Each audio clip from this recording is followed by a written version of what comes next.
Today on the channel from AEW Unrivaled Series 8, we've got my favorite wrestler that is also an alien. We've got Kris Statlander.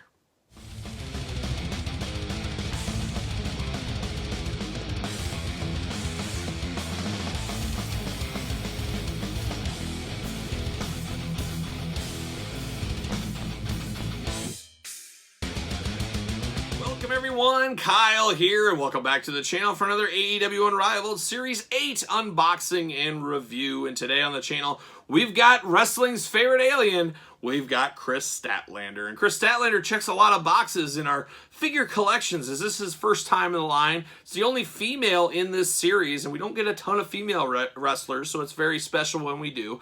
Obviously, she helps complete the Best Friends team as well. So there's a lot going for this figure, and I gotta tell you, this was the figure I was the most excited about in AEW Unrivaled Series 8, so we'll see if it holds up to the hype, how we feel about this one. And we'll see what we think. So we're going to do this like we do all the other unboxings on the channel. We're going to take a look at the packaging. We're going to talk about it. We're going to unbox it. We're going to talk about it. We're going to see where it goes from there. And of course, we'll compare this to some other female wrestlers as well. So stay tuned for that. But there it is. There's old Kris Statlander in the package. Bright, colorful. I really do like that. How bright she is in the package really stands out. Beautiful glamour shot there. Like I said, she is my favorite wrestler, female wrestler, in AEW. You know, I like that she's big and tough, but she looks good too, but she's big and tough and just gives something different. Has a lot of high-flying moves. It's just not all arm candy with her, and that's always a nice change of pace. Just doing good things, so hopefully she continues to, and I gotta think she'll be the AEW champion, women's champion, the TBS champion, one of those things probably in 2022 sometimes. I bet the house, so there you go. The AEW logo, like I said, glamour shot, unrivaled, all the usual suspects. Got her name on the side, AEW, little glamour shot. She is number 68. Who's going to be that dreaded 1969? Or just 69, I guess. We'll find out very, very soon. But there she is right there on the side. All Elite Wrestling on the side logo. And then the back, there she is. She's probably getting ready to boop somebody right on the nose. Got the old cross sell down below. We got the Best Friends. We got Moxley. We got Jericho. And of course, stay tuned. The end of the week, we are going to rank the entire wave from my least favorite to my favorite. You guys will have to do the same thing in yours as well. I got her autograph on there, and let's see what it says on the back. Whoa, as I'm throwing it around. On the back, from Dynamite 4/14/2021, Jacksonville, Florida. And very cool. Yeah, it looks good.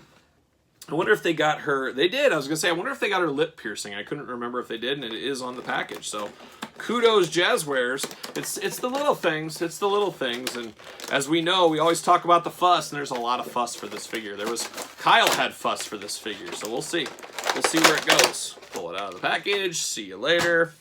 A couple pieces here. Whew, this one smells like it was freshly painted. I can smell it a mile away.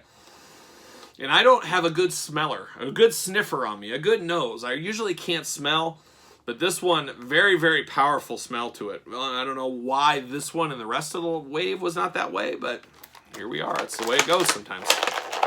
Pull her out. There it is. See you later up high. Oh, man, that one went far.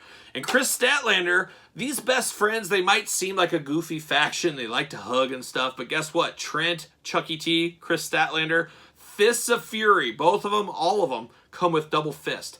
Weird, crazy. I'm here for it, though. I love fists, but no extra accessories with Kris Statlander, nothing else. A lot of deco hits on her, of course, but a little unfortunate we didn't get some extra hands as an accessory or even an extra head or something like that. That would be pretty cool.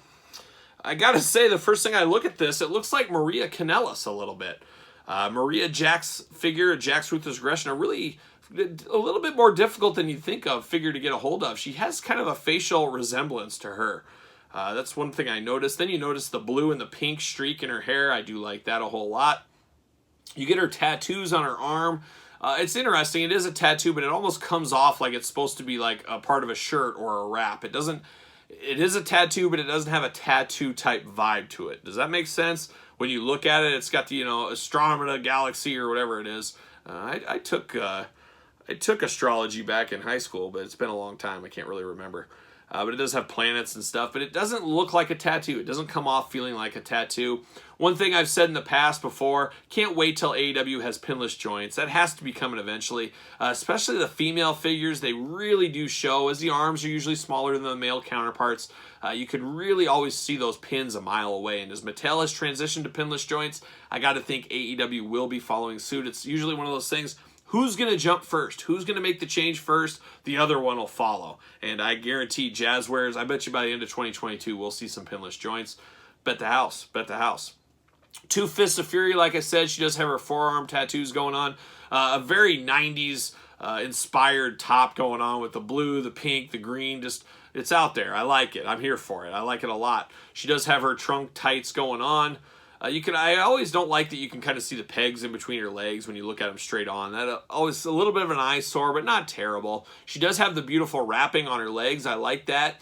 The paint looks a little touch and go. It does look like it's just kind of brushed on there, which it obviously was, but it looks like it was applied kind of in a high school art project a little bit, to be honest with you. There's a lot of bleeding, not a lot of straight lines to it. Some green dyeing over into the black on the knee pad that's underneath. Good attention to detail here. They do give her her knee brace. It is molded on. You can't remove that knee brace. Well, yeah, you can't remove it, but it is on there. It does have some pliability, though, to it. It's got to move around with the knee. She does have a knee pad underneath. It is also painted black underneath. Beautiful boots on her, almost snakeskin-like. It almost reminds me of Jake the Snake Roberts from Legend Series 13. Different color, but kind of the same vibe going on, so I like that. All the usual articulation we get with the AEW figures. You get the ankles that rock. Whoa, that one has got some serious... Holy cow. We got some paint flaking off. That's always a little scary. I almost thought the foot was going to fall off on me, but a little bit loose. You got the boot, of course, the double-jointed knee, thigh swivel. You got the weak elbows. A little bit sturdier on her compared to most females, though. I don't know if her arms are just a hair bigger.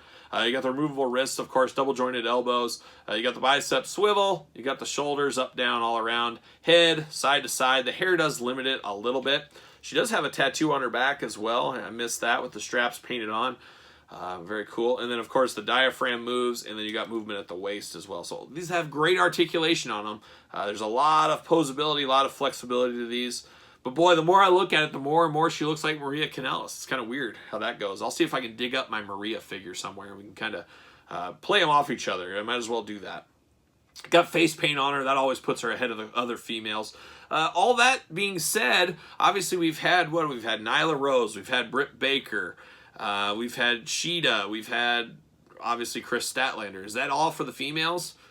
I think so. And I got to say, off the top of my head, I think this is the best female figure so far. It does have the best look to it, the best feel to it. It could be improved a little bit. There's always improvements that could happen, but it's still pretty good. Maybe it's because I like Kris Statlander the best. Maybe that's why I like it the best of the bunch. But you put her next to Dr. Britt Baker, DMD, as she's known in some circles. You put those next to each other. And then, of course, Charlotte Flair. How about Charlotte? Elite Series 92 Charlotte Flair. You can get a little size comparison here. Maybe some dream matches in your childhood figure fed or your kids' fig fed. Or, who are we fooling? Your 30-year-old male fig fed. Hey, if you got it, no judgment. No judgment here. But you can see her kind of run the gamut against some other female figures. And even from other lines like Mattel. But I'm here for this Kris Statlander. I like it. Like I said, probably my favorite female wrestler in the AEW roster right now. Bright things ahead for her. I got to think we're going to get more figures of her in the future. And I hope we do. Put those two to the side. How about we bring out the old best friends? Some of her other friends. Chucky T, of course, and Trent Beretta. The usual suspects. All the usual suspects. They're coming out. They're going to hang out. It's cool to get these guys as a faction. You can put them on your shelf display together. I think that is cool. And I like that they put them all in the same line, as I've mentioned in some of the other reviews on these guys. I just think that is really cool to get these guys all together. So I'm here for that especially. But what say you guys out there in YouTube land? You picking up Kris Statlander? Any thoughts on Kris Statlander? I think it's a pretty solid figure. It just needs a few tweaks here and there, but they'll get it in the long run. I feel it. I feel it in my heart. In my heart. So there you go. But let me know your thoughts. Make sure you subscribe to the channel. Make sure you hit the old notification bell. Give the old Orange Cassidy thumbs up. And then follow me on social media at SirPaul64 on Twitter, Instagram, _Kyle_Peterson. And, of course, ProWrestlingTees.com. Search Kyle Peterson. So for our wrestling alien, Kris Statlander, I am Kyle. See you guys all real soon.